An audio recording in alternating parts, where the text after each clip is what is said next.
Hello, friends. So you guys know this coming Saturday, Sanjiv Gupta CPA and myself will be doing a webinar on foreign income and asset reporting. And every single year, we get customers who are surprised to know that they had to file FBAR, or maybe they had to deal with FATCA. Maybe they had some other situation going on with accounts in foreign country that they were not aware of. And just because they misunderstood something or missed to report it properly, now they're subject to large penalties.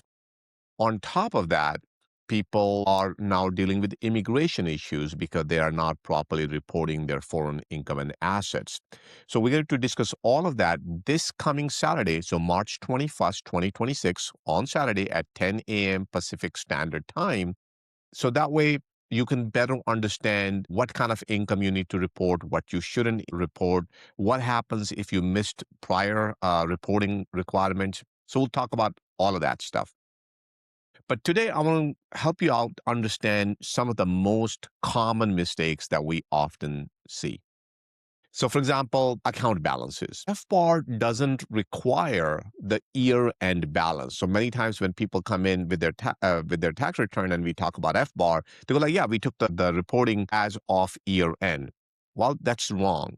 What FBAR requires you to do is that they want you to find out the highest balance during the entire year.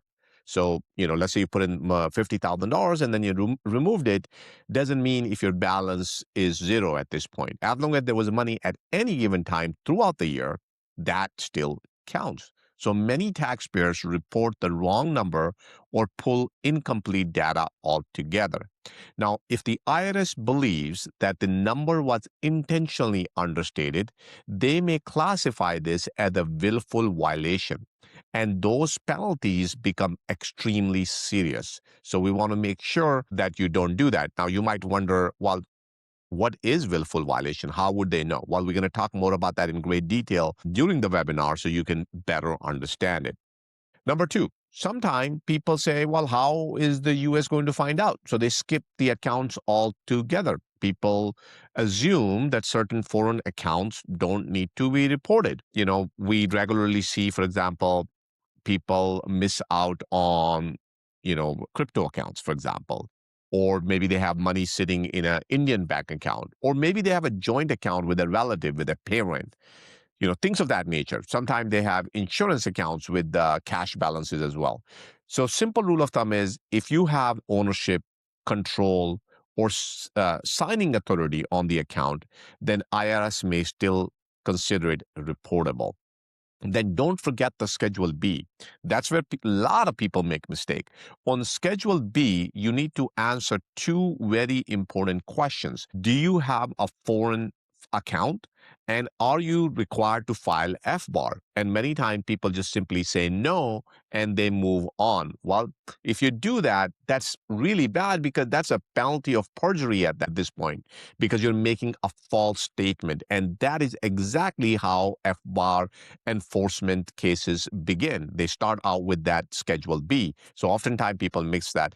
Another one I see that people make mistakes on is they confuse FBAR with FATCA. There are two different requirements. FBAR applies if you have a foreign account that has a value of $10,000 or more at any point during the entire year.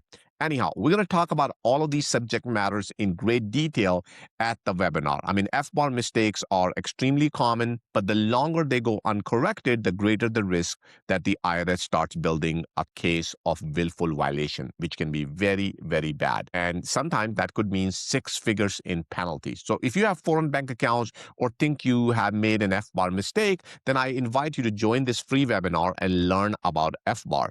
We're going to talk about biggest FBAR mistakes that people make. We'll talk about how IRS identifies non-compliance. We'll talk about legal options available to fix FBAR errors. We'll talk about how you can reduce or eliminate penalties before the audit begins. So very simple.